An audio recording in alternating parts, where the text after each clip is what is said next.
Hello, hello, hello. Today is the 12th of May, 2025. It's been a couple of weeks since we heard from Norm Winski. We're going to hear from him once again. Norm, the floor is yours. Thank you very much. Thank you very much, Jeff. I was last on your show on April 25, ahead of some important cycles, and I'm going to review those quickly, and then we'll look at the chart, see how they all came out, and then we'll be talking about what's coming up here immediately in the future. So the night of the 25th, that's AC after the close, we had Jupiter lining up with the U.S. natal chart. That's where the planets were when the country was founded on July the 4th, 1776. The good old USA, stocks, T-bonds. Anytime we have that, we look at stock, T-bonds, U.S. dollar. That night we also had a new moon in the sign of Taurus, and it was also a lunar perigee. That's when the new moon or full moon line up with the perigee cycle. That's where the moon is at its closest point. That only occurs about every 14 months. Then we were looking for financials, grains, precious metals, oil, cattle, and cotton.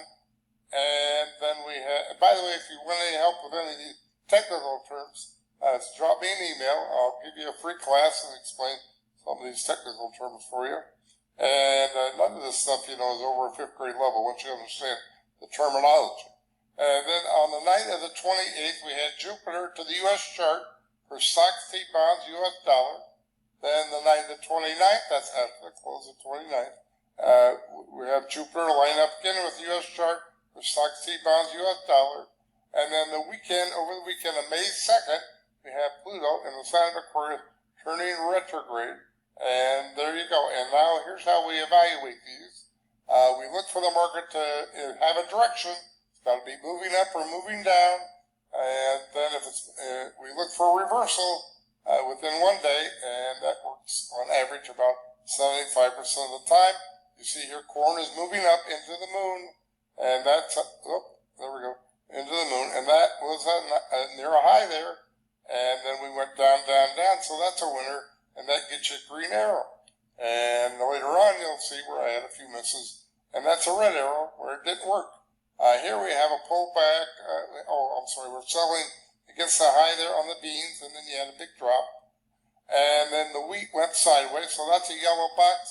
That's a pass. We don't do sideways. It's Newton's law for every action. Opposite equal reaction.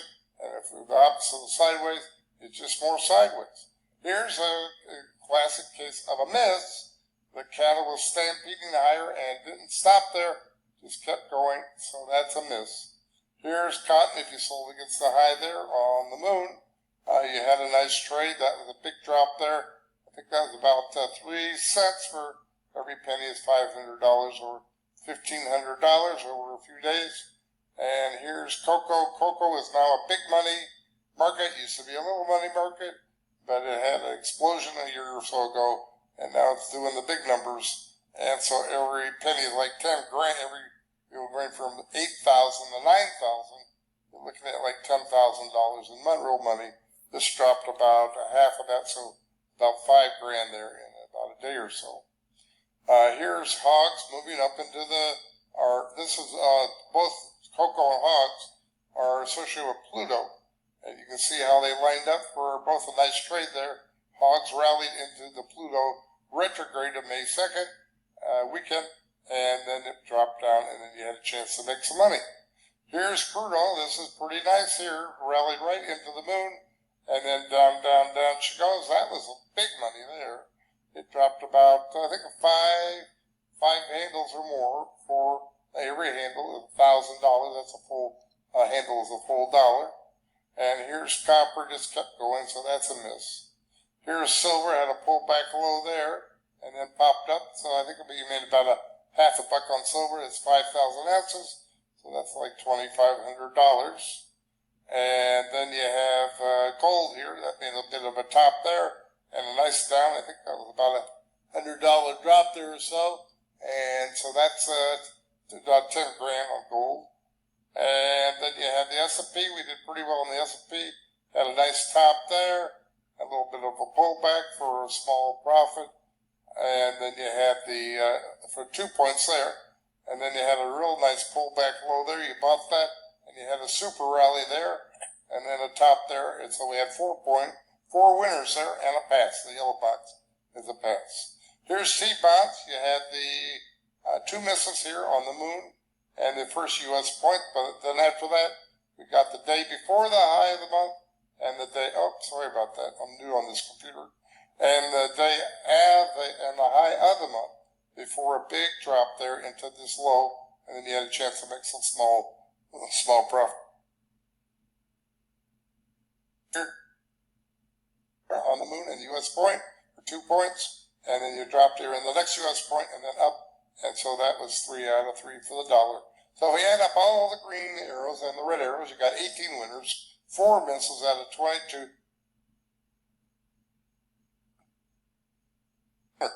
Here's off the record. I didn't show this on the 25th, but I've been doing this every month for like 50 years, since back in 1975. And this is, some of you might be familiar with Mr. Bradley's index, where you quantify the different planetary events and then put those numbers on a graph. And I've gone way beyond Bradley. He didn't allow for inversions. This chart does. And you can see this is a whole flat. This chart, you'll be way ahead of the game. You got a Venus 0 south latitude point there. Oh, sorry about that. Right there. Why is it doing that? I don't know. I'm sorry about that. I'm new on this computer. Anyway, so we got a 0 latitude point there, right at a low. There, I'll show you that it's a low.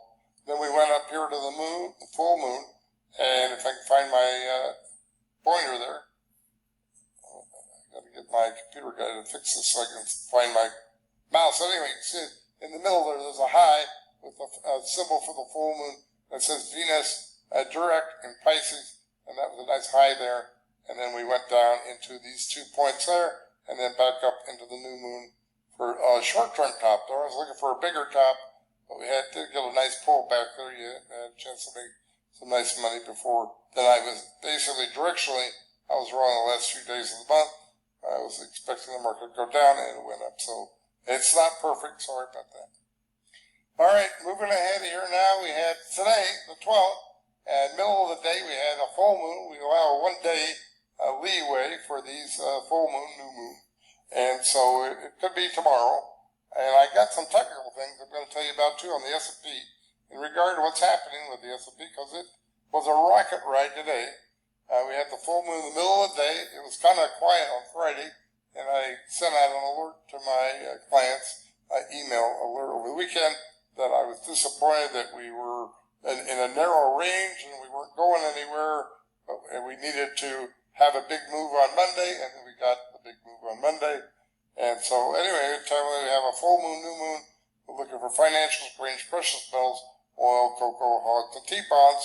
Those the markets will be looking for turns here, possibly by tomorrow. Now look at the pattern here. We have something almost every day for the next couple of days. So that implies a whipsaw type market where we have a big move up and then a move down and then move back up. So nothing's going to last very long here.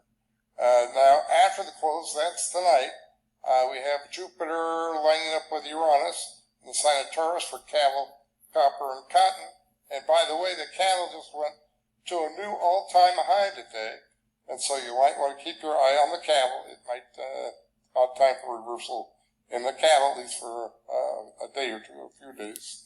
And it might be a correction, just a pullback, or it might be something bigger. Tomorrow morning, the morning of the 13th, we have the moon's north node to the U.S. chart, which stocks T-bonds, U.S. dollar. That's why this full moon thing may stretch over into the 13th tomorrow. And in the morning of let me just stop. I'm going to talk about the S&P. The S&P had a huge update today, and on the cash, their S&P index, we're just short of the, if you're familiar with Fibonacci retracements, one of the, not considered one of the major ones, but one of the subharmonics is the 786 retracement, and the S&P tends to like that one. And we had a 1,312 point decline from the February high to the April 7th low, and that would take you back, 786, would take you back to 1566, and I think we're just about 20 handles short of that on today's close, and the futures continue higher. If the cash were still open, we might be there now. So keep an eye on that. 58.66 on the S&P 500 cash. Maybe tomorrow morning might turn the market. All right, so now we're moving ahead here now. We got the 14th, moon's north node, going to line up with Saturn in Pisces for coffee, oil, and silver. And then Jupiter is going to change signs. This only happens once a year. Jupiter is an 11.5-year cycle around the sun. And so 1/12 of that, that's what 12 signs. It changes signs about every 11.5 months.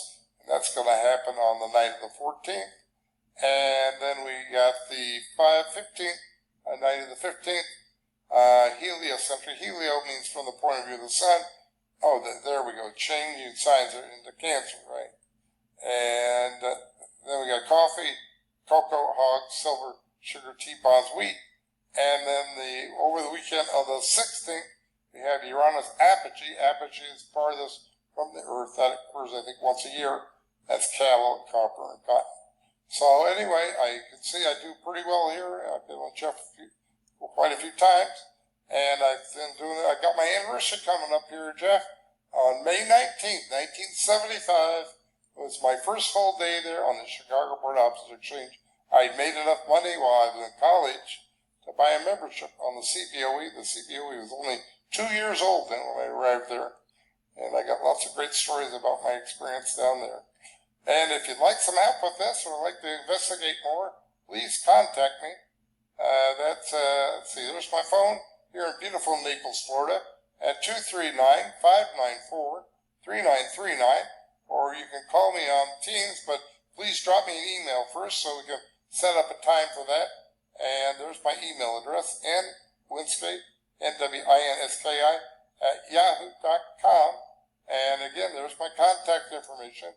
I'm looking forward to helping some of your folks, Jeff. Please call me right away. I got some time here in the middle of the month to help you. Norm, great as always. I love to hear you every time you succeed in a market where almost everyone else fails. Norm, we'll see you back in a couple of weeks. Thank you very much, Jeff.